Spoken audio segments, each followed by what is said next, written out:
It's very cool to be here. This is my first time in San Francisco. This is my first talk in America, so I'm excited to tell you a little bit about Alice. Meet Alice. She's a software engineer, obviously. And you could tell, right? Alice has a problem. She's been working on this system, and they were trying to solve this issue with code. It was a particular kind of text-based issue. And they were building up lots of rules and lots of if statements and lots of state machine everything. And they kind of hit like, a limit to what they were doing. And Alice realized that this was probably the stage where Alice needed to look at machine learning. And thankfully for Alice, it's 2015. Does anyone remember 2015? Yeah, I didn't. I actually had to go, think back to 2015. 2015 was a really important year in machine learning. Word2Vec just got released by Thomas Michalov at Google. They'd also just implemented the ResNet architecture, which is used in a lot of vision. TensorFlow actually got open source that year, and so did Keras. At this time, what was really cool is you could kind of build a machine learning model now for the first time in history in a couple lines of code. Before then, let's get a feel for the room. Who kind of came from software and had to build a neural network in C++ at some stage? I'm sorry. It was less fun. Who's kind of software engineers looking to move into machine learning? Hands up. Who's already working in machine learning? Excellent. Who's kind of about to run a team, perhaps, that they're thinking about going machine learning? Do we have any kind of architects or more senior team people? Great. This is definitely the talk for you. So Alice was at this point, Alice was super excited. There's loads of tutorials. There was a lot of resources, lots of research. There were examples, fast-paced stuff going on, big community. And she was like, yeah, I got this. I'm gonna, as my one and only little person in charge of the system, I'm gonna implement some machine learning. So she did a bit of Googling, and she had to go watch some courses, and she tried to learn how to even data science. And you always come up with something like this, and if you were in Grishma's talk earlier, she explained this nicely in detail. But at the time, I was like, I'm an engineer, I'm a scientist even. I went and had to study the scientific method. How hard can this be? This looks great. No problem. Come, let's do this. And then, as Alice went on, Alice started realizing that, the separate little data science process wasn't really built in the way she expected. And it was a lot harder to integrate the stuff she was learning in data science into kind of a real-world software engineering system. And that's what we're going to talk about today. Is all those little surprises. You can see I've tweaked my title a little bit from hidden tasks to surprises to just kind of fit in with this Alice in Wonderland theme. And the idea is we would like to come up with a checklist for developers building machine learning systems. So a bit about me. I'm Jade, as was said earlier. I'm from South Africa, which is far, far away. Beautiful country. And I work for a company called Rabbit. We do a lot of software consulting. These days moved into the data space, doing a lot of machine learning consulting. Worked on projects kind of throughout Africa in every single sphere. I'm currently working with a startup, Kaleido, who had a couple of NLP problems. And in my free time, I do research in low-resourced African languages for NLP. So if you're interested in that, go check out Masakana.io. That means we build together. Unfortunately, this is what I'm known for, which is probably the dumbest thing I could have ever said on the internet. Sadly, I am yet to get this tattoo. I was hoping maybe I would get drunk enough here and someone would whisk me off to do it. And that got retweeted 12,000 times. And I'm trying not to post too many stupid things on the internet now. And there's one big secret. I'm Alice. I'm the little girl who had to now go implement this system. So today, what we're going to talk about all the little surprises when you're trying to get your first model out. We're going to talk about all the horrifying surprises after deployment of a model. And then after that, we're going to talk about kind of the long-term issues when trying to improve your model. A little bit of context. I won't be talking about training machine learning models. I think there's enough resources on the internet to be able to do that, and a couple of people covering in this talk. I won't be talking about which models to use. Grishma did an amazing job of kind of mentioning that earlier on. Just to give context, I primarily work in deep learning and NLP. This gives me a sort of view on what we need to do. I'm a one-person ML team.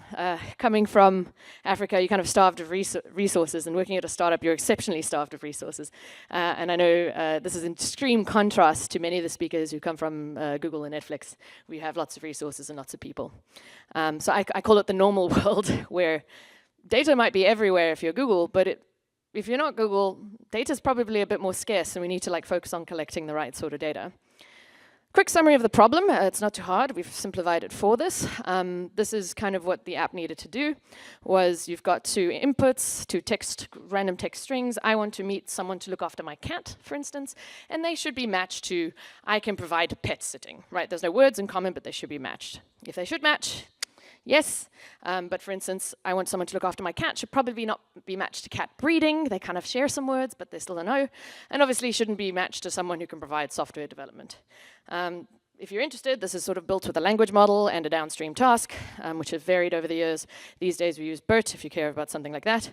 But the purposes of our talk is we're just going to talk about the model. The model, in big ominous terms. Okay. Let's start with the beginning. Surprises trying to deploy the model. So I've gone and I've got some data that we had and we sort of gathered up, and I built a model. I was like, excellent. And I was like, this is what I expect I'm going to do with my model. I have model, I'm going to shove some sort of API in the front, we're going to do some sort of continuous integration, continuous deployment, shove it in front of some users for a bit, put it on from a staging to a production environment, ship it, put it in front of more users. Oh, we might even write some tests along the way. We better write some tests. And I thought, great, as a software engineering person, this is what you expect of software. And my first surprise was this question. With software, you can write kind of a limited set of tests that will test each of your things. Here, you're suddenly moving from a yes/no answer to this kind of probabilistic or in-between answer of like, oh, I've got continuous numbers. It works 75% of the time. 75% accurate. And I took this to my client, and I was super excited. It was the first time I built a model, and I went, hey, 75% accurate. Isn't that cool? And he was like, great.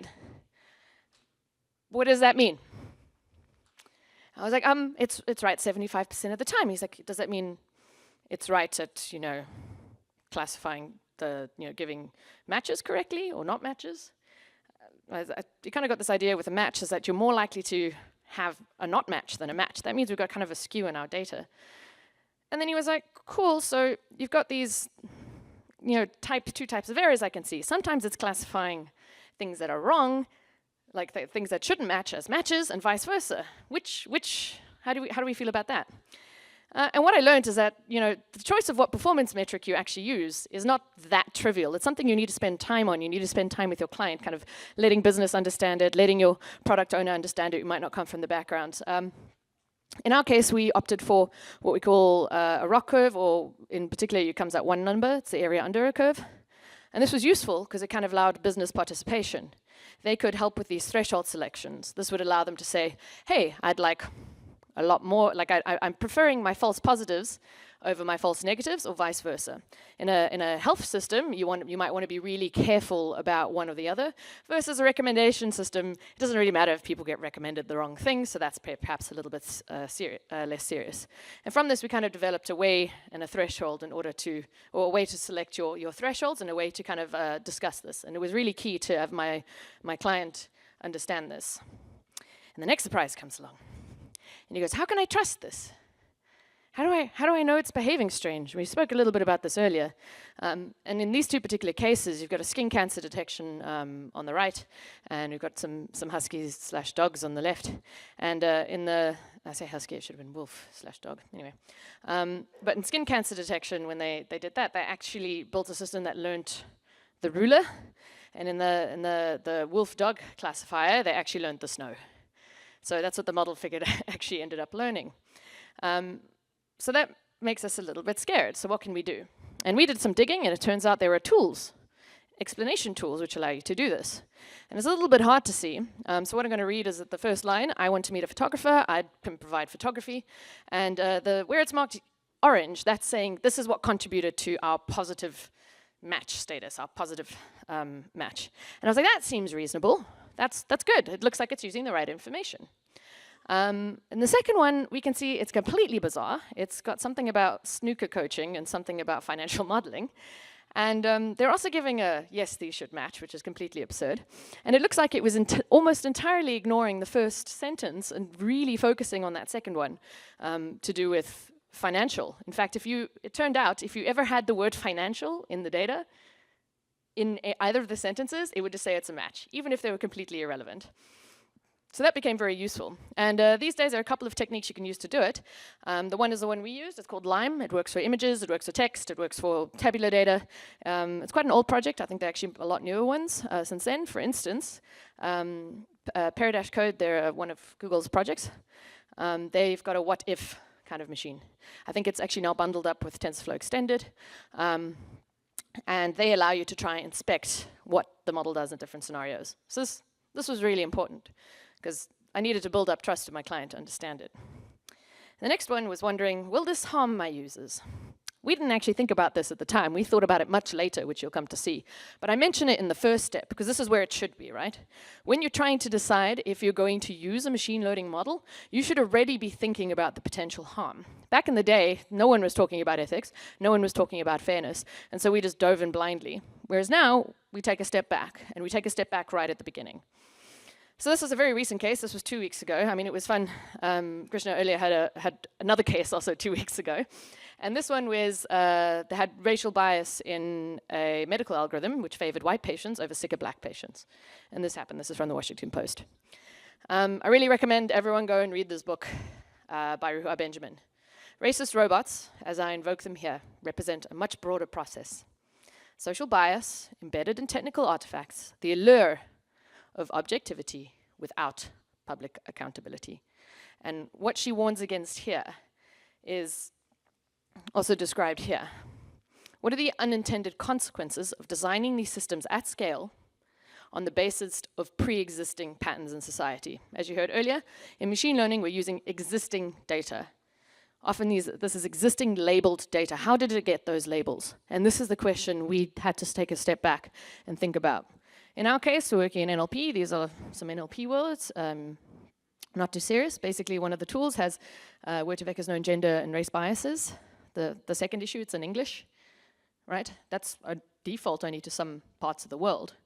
The next one, is it response to spelling errors? The app itself is trying to bring people opportunities, and am I giving less people, less opportunities if they cannot spell as well, or if they're dyslexic? And how does it perform with malicious data? Am I going to potentially match individuals to malicious individuals? And one of the key things you can do here is you can try to make it measurable. We're going to come back to that in a little while.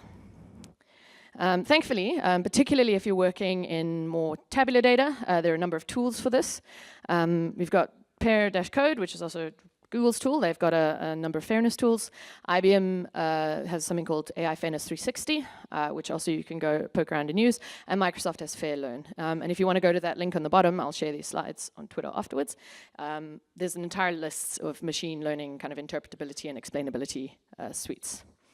So these were our expectations. We can revisit those. And this is sort of actually what we ended up before deploying. We needed to choose a useful metric. We needed to evaluate our model. We needed to choose this threshold. Not all models have thresholds, but we were working kind of these deep models, so you have to pick a threshold on the classification. We could explain our predictions, and we had a fairness framework, which we wanted to work with. Next step. So we've got this model. It's deployed. There are users. And I was like, great. I know what happens now. This is software, right? Deploy some software, people use the software. Someone logs a bug somewhere, maybe it's a user, they're submitting a complaint, maybe it's a stakeholder. That goes into a system, we triage the bugs, we do an agile cycle, reproduce, debug, fix, release, blah, blah, blah. Release a new model. Great, this is going to be great. But all was not as it seemed. So one of our cases, this is a real life case, and this would be legal probably in the state of San Francisco, state of California, but less so where we were running our operations, is this match occurred. Is someone put, I wanted to meet a doctor, and they got matched to, I can provide marijuana and other drugs which improve your health. And maybe this would have worked depending on your opinions on it.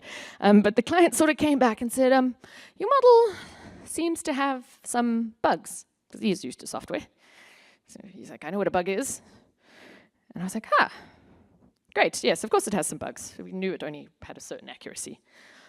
And then I started thinking, like, what is a model bug? What does that mean? How do I fix this bug? How do I know when the bug was fixed? How do I describe it? How do I ensure regression after I've fixed it? And what is the priority of this so-called bug? So let's look at what we had to do in a little bit more detail. And just looking at this, you can see, what was the cause of this? Was it doctor to marijuana? Was it doctor to drugs? Was it health? You know, what was the issue? And how do I completely describe this problem? And so what we did is we said, well, let's pick a set of, let's describe a set. Let's describe the bug. This bug cannot be described with one test case. Let's create 10 or 20 that kind of describe it. And you'll see we've got constructed some examples which kind of have false positives, false negatives, true positives, true negatives, in order to get a kind of full view of it. And here you can see we've got these two, I would call them goals, and we've got the prediction of what the model did, and we've got what the target value is and what it should be. So this is what we did, is we described this problem, and we said, well, we've got this training, dev, test split. Let's add these to the test set. If you were going to be really careful and you wanted to do kind of some papers of this later, you probably should be adding them to a dev set, but for our cases, we saw our test set as our problem description. This describes the problem we're trying to solve, which is something Andrew Ng goes to quite nicely in his book, Machine Learning Yearning. So this was nice. This actually was really useful. So we built a little interface, and I say we, but I built an interface, and then my lead dashboard designer was like, no, and rebuilt an interface. But it was pretty simple. The idea is we just wanted to capture these problems, have some sort of description about them. And then what became really useful then is we could expose this to kind of stakeholders and clients, and as they came up with bugs, we trained them to use this interface where they could name it, they could describe it, they could maybe add a couple of test patterns around it, and how they thought it should behave under various circumstances. A little bit of training had to go into that. And then this enabled us to do this. If you kind of look at our models over time, because we're training models all the time, it's agile, we got to release regularly, we could track how it was performing on each of these problems. So if you look, got candidate model and classification error, and we can see that this recent model has done well on drugs, doctors, false positives, which is the one we saw earlier. And it's gotten worse on politicians. And what this was really useful is I could then go to my client and say, hey, this happened for reasons at this time was unknown. What do we feel about this? And usually you don't know, you've just got this one number, and it represents the entire state of like all your patterns. You don't know how it behaved. And this was cool because our client then went, yeah, I'm really worried about this drugs doctors thing, and actually I don't care about politicians. They can have a bad experience, and in terms of their business use case, that was a lot better. So how do we triage them? You can see there's a list of this, well, that was about a third of the bugs we had. And just kind of on this graph is a really dumb way to display them. And it was also straightforward. We just had to include one little extra thing. So usually you look at like the number of users affected and the severity. Here we encapsulated our severity in terms of this normalized error, which is just your error metric, kind of, and we normalize that. And then we multiplied by harm factor, which we just made really big if there was actually users in harm. And we thought that was important to include. This allowed us to actually kind of order them, and then became useful because when you've got 20,000 bugs and you've got one resource who needs to go fix them, which one you're going to work on first? So this allowed us to do that. Next surprise. And this you wouldn't think this would be a surprise. Is my new model better than my own model? And this made me think of this wondrous quote from Alice in Wonderland. I must have changed several times since then. And in this case, we do. We're training models every week. And why is this hard? And I explained before, we're now augmenting our test set. We're adding new patterns as they come along, new problems, including them in our list. And what would happen is Tweedledum, who was trained last week, got 0.8 on his metric. And Tweedledee got 0.75. And what we realized is those models are just not comparable anymore. Since then, we've added to our test set. And this seems obvious. But honestly, the number of times I've come across clients or interview candidates who've made this mistake over and over again is actually shocking. So what you should do is make sure that when you've got changed your test set at all, or you've refreshed it, is that you go reevaluate all your candidate models. And here you can see that Tweedledum is, it's actually 0.72 rather than 0.75. Price number 7. And these are great because salespeople are fun because they have a script and they like to go by their script. And the one day the script didn't work because the model behaved a little differently, because of course it did. And he came, he's like, well, what changed? I was like, I released a new model. He's like, can you change it back? And I was like, no, but I changed about 10,000 things that day. And actually this was 3 weeks ago when I released this one, and I can't even remember what I did. Because it's not as simple as I changed the code. Like, we can version code and we can go look at what we changed, but I changed my data as well. I gathered more training data. I changed the pipeline. In fact, we had some rules in front of that just to deal with some edge cases. What actually happened? And we need to be able to answer this question. Why did the model do something differently today? And this is what we did, and this was dumb. And I say dumb because at the time we didn't have these wonderful tools. Now you've got amazing tools for tracking your problems. Back then all we had was like some versioning things. So we said, oh, we've got Git, we'll use that. Our data's really small, we'll put it in there. So we had our code repository, we also had a data repository. From that we get 2 hashes. So we've got a GitHub hash, great. And every time one of them changed, we would then trigger off some training.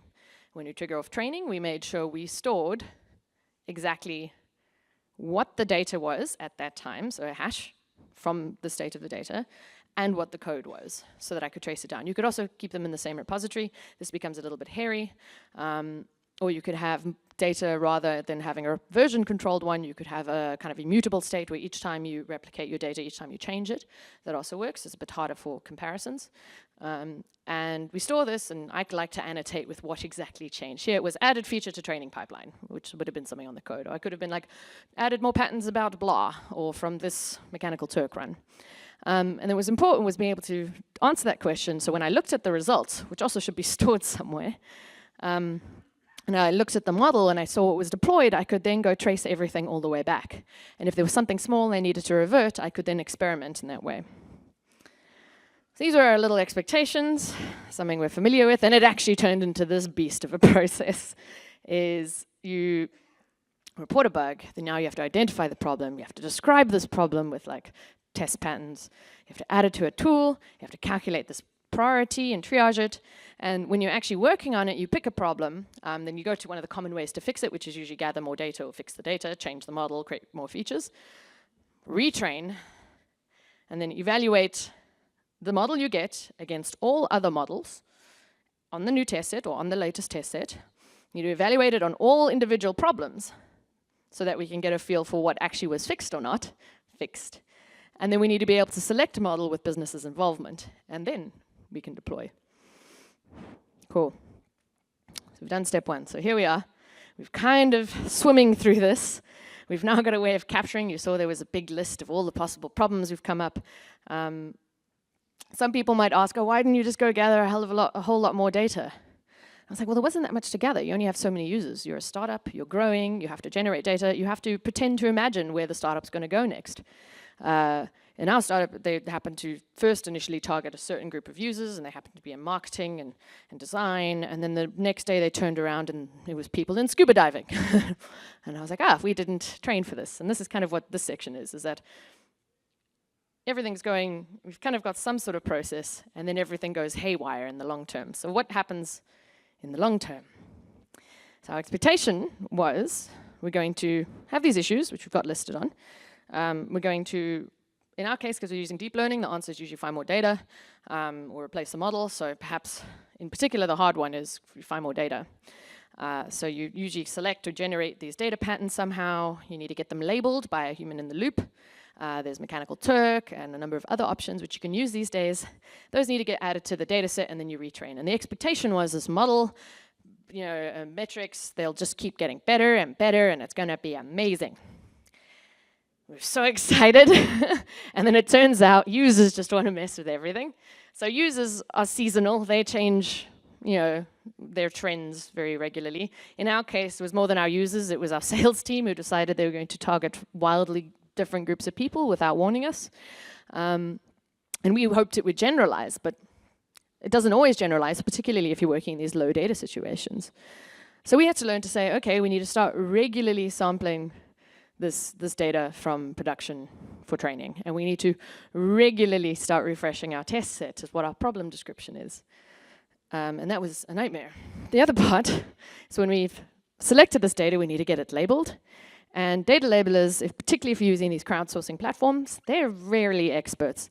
And what would be annoying is we'd try use them and we'd incorporate that data back in, and everything would go on its head.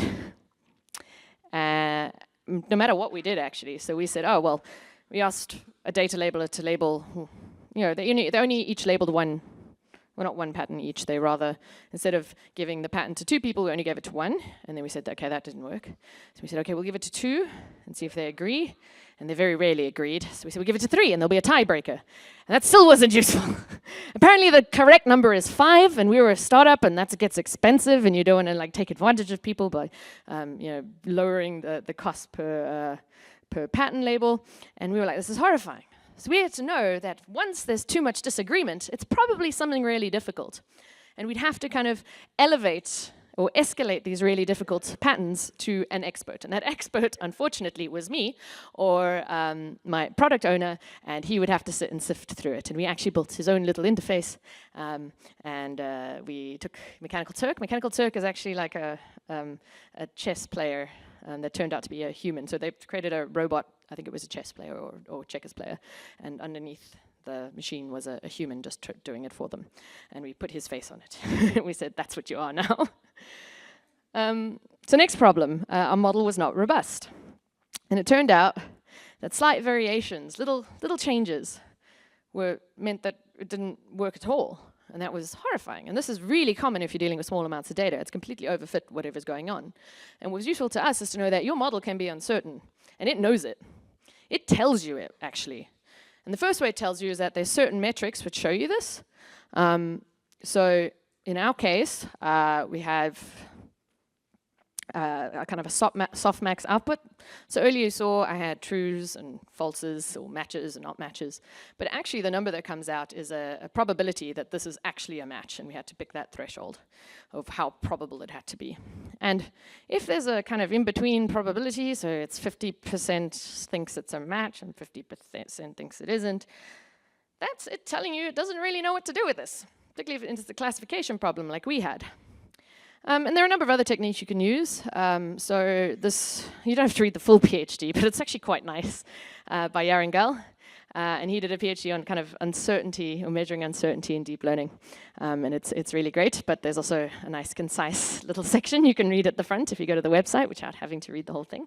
And one of the things that they suggest is using dropout at inference. So if you've built models before, you know that dropout is a way of regularizing. It's actually a way of making models more robust. And what's interesting is you usually do that at training and then you turn it off, because what it does is it kind of adds some stochasticity into the model, which is not what you want when you're trying to make predictions. But what you can do is turn that number up, so keep it during inference, and sample multiple times. So ask for a prediction from the same data multiple times. And what this will do is it'll allow you to build up a little Gaussian to say, cool, how much did it change? How much did the output change depending on my dropout? And similarly, you can start adding noise to your data. And if your output is changing wildly with tiny little bits of noise, you know you don't have a robust model. So that was also pretty useful. Changing and updating the data often gets messy. And these days, as I said before, we have so many tools to kind of deal with this, which is nice, but at the time, I had everything in GitHub. And there are a number of things that can happen. So if you're updating patterns, I've got, some of them are coming from Mechanical Turk, some of them are coming from, this expert, the system for our expert called Mechanical Ash. His name's Ash, our client. No, and some of them are coming from me just looking at the data going, these are completely wrong, I'm relabeling them. That's pretty messy. Maybe in real life you've got teams going out to gather data from different sources. And a couple of things can happen. The first thing is you can have kind of duplicates. Duplicates between your test set, which is your problem description, and your training set. That means your model can basically it's kind of cheating. You're saying we're testing my model against something we know it had learned. It's not showing any ability to generalize. So that's really dangerous. You want to make sure you don't do that. The next one is having duplicates, as we heard earlier, that duplicates can actually kind of bias you to something you didn't intend to duplicate to. So that's useful to think about, particularly bad in NLP. We can talk about distributions. So for us, we knew we needed to have a certain percentage of positively labeled patterns for the model or for the training to go well. And if for some reason that swung, then we had an issue. And then also you can get bad values. So stupid things like nulls or things that are completely out of range, those should be flagged. So these are all the things that happen and should be included and worried about in your pipeline. So this is what we thought it was. This is what it became, which is a slight difference. And once again, I'm not saying do this all at once the first time you release the model. This is the stage 3. This is long-term thinking. So by then you're thinking of this. And here we've generated some data, and that we get that data labeled. But also we get patterns that the model was confused about, and we feed them in. What we also learned is that you have to review those patterns. So review the labelers, because some labelers literally behave completely randomly, and you should be able to reject them. So inject an entire batch. I think we'd run through iterations where we'd reject most of our labelers, which was just terrible. And then you approve certain ones. If they get approved, escalate those, so you can have some sort of expert labeler label them. So now you've got a nice new set of new data. Usually you run that through some sort of cleaning pipeline.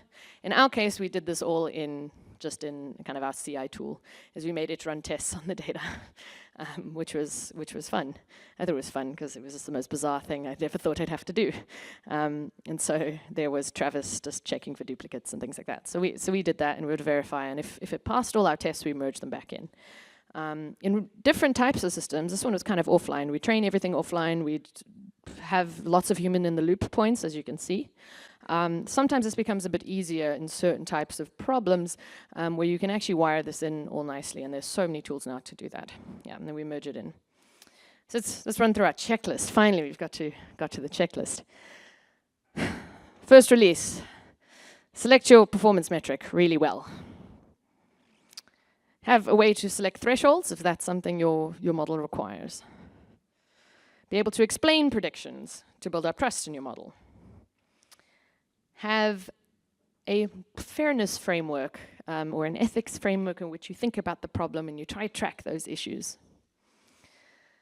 After your release, make sure you know how to track these problems or bugs. Have a strategy to triage them. Be able to have reproducible training so that when you go back later on, you can actually rerun it. But not only that, be able to have results that are actually scientifically comparable.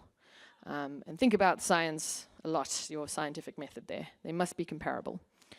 Think about result management, where you're going to put all these results. Often they're in these giant notebooks. Be careful of giant notebooks. Notebooks are great for playing.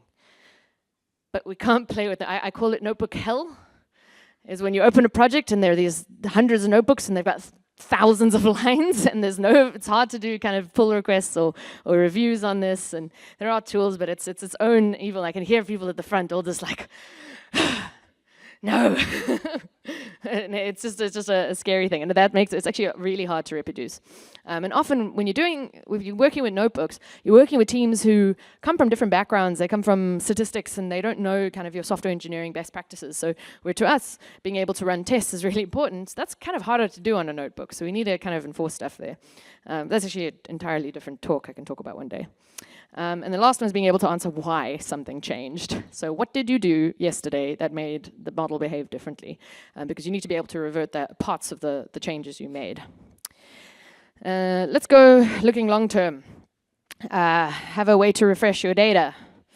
And at least think about refresh your data, particularly if you're working with users, because they behave strangely.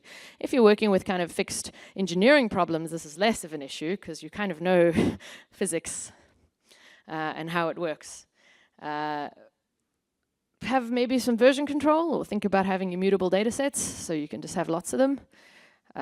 This is hard to do if your data is really big. Like our data is small, so, well, smallish. So this was doable. This gets harder and harder to do.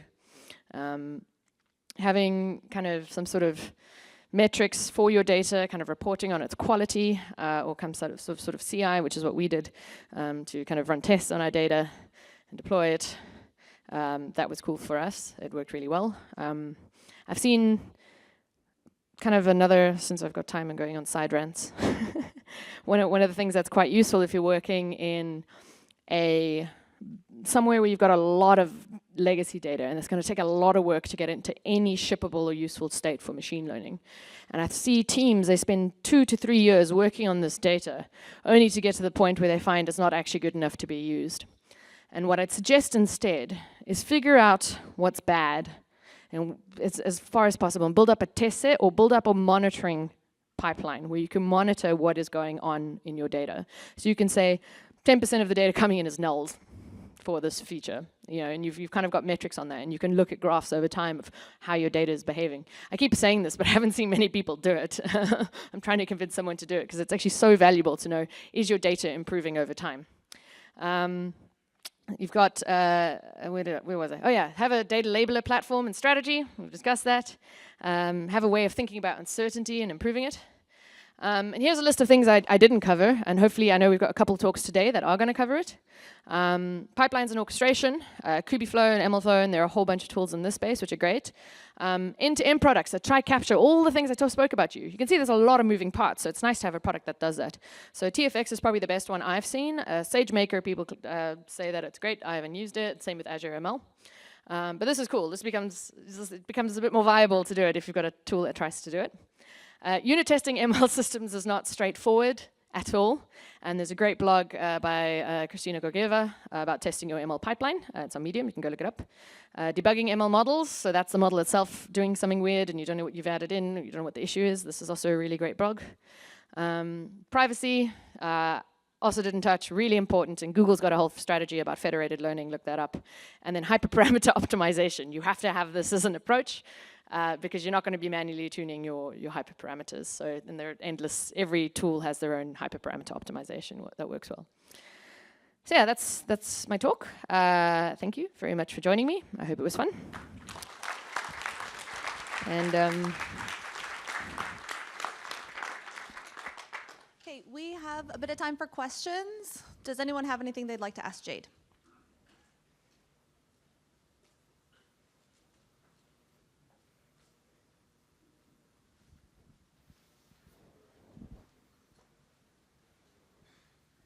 Okay, I'll ask a question. So unit testing is hard. This is not going to be an easy question. Thanks. So this is one of the things I've really struggled to find good tools for this. What are some of your favorite ones? What have you tried to use and sort of stumbled around struggling to unit test? It was mostly stumbling around and struggling. What tools have you done that with?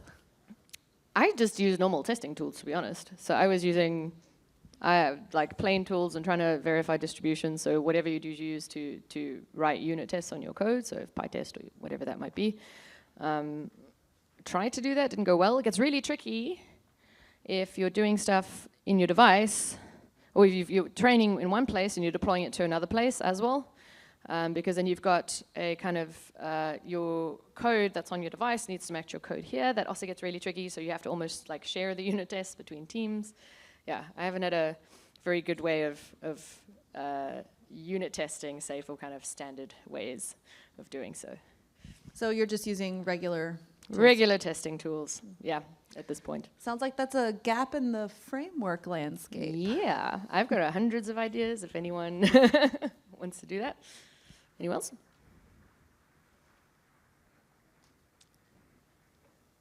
Yay! I'm not scary, I promise. Can you talk about growing your expert network and maybe a maturity curve for going out and finding experts? Going out and finding experts? Yeah, because so I work in a similar framework to you, but yeah. I'm focused on demand estimation. So it's a regression problem as opposed to classification. We have people that sit all over the world, and effectively they're looking at a bar chart and saying yes or no, as opposed to looking at a sentence. So it's really hard for me to say whether or not that person is an expert. They're definitely in the job, but it's hard for me to say what makes an expert as opposed to not. So how would you recommend, establishing that expert certificate? Oh, I mean, such a great question. So in the problems that we've dealt with, we always were able to recruit people that could come sit with us, and that was really useful. So be able to sit with us, and we'd kind of go through, do some labeling, we'd come back with some views, we'd discuss where the differences were, and that was valuable. And kind of growing a global network, I can see how that would be intense, and particularly on regression, because that's this one, any person who kind of has an idea of the problem, who understands English language can do it. If your pool is much more limited, I can see how that's going to get very, very, very hard. So I'm sorry, I don't have a good answer for that, but I do appreciate the difficulty of it.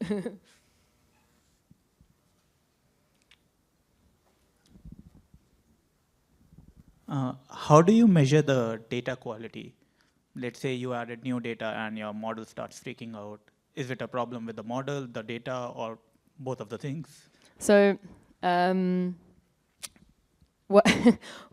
do we measure it?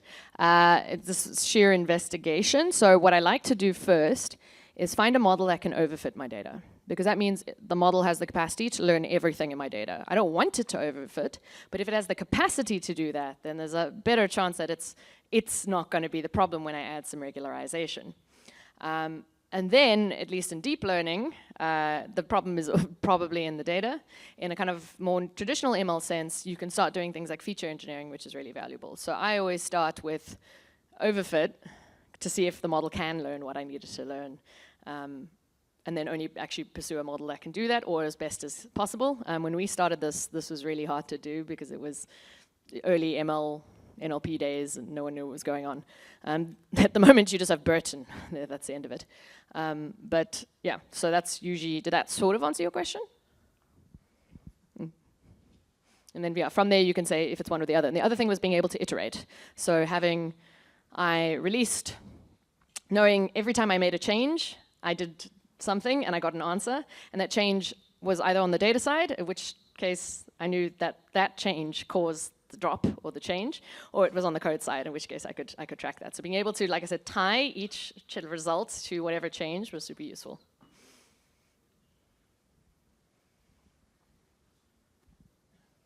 Any additional questions? Oh, one more. Hi, last one. So if these systems are replacing a safety critical system where there's real impact on people's lives, which we're seeing more and more, what are your thoughts on the implications of replacing expert judgment from professionals in the field, and like, is machine learning at a stage where we should be doing that? Such a good question. I have friends who work in health, and there's a couple of dangers here. So the first danger is, if you give someone a system and you can say, it can do it, and you as the expert need to just verify. It makes the experts more lazy, because they start relying on the system. So that's what the relationship usually goes. If it's mission critical, you get a human in the loop to kind of add the extra value. So it's there to kind of take a lot of the stress off of these doctors, of which there are not many. And so yeah, that's one of the really difficult areas. And I know it's kind of at least for me, it's always been the context in which we're using it in. I don't think you will ever truly be able to replace, well, not ever, not right now, we can't truly replace a doctor.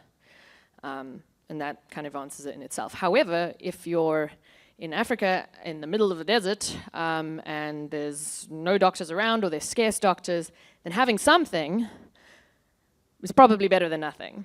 So the context around it matters. I think there are a whole variety of areas where you need something so critical, or you need to understand kind of a causal relationship as well, that right now we haven't solved. Like, machine learning doesn't solve anything where you need to understand causality at all. In fact, that's what statistics does. It summarizes that out. So yeah, I would say no. And if you're erring on should I do it or shouldn't I do it, on the safer side. Let's go a bit slower on the problems we know are really, really mission critical.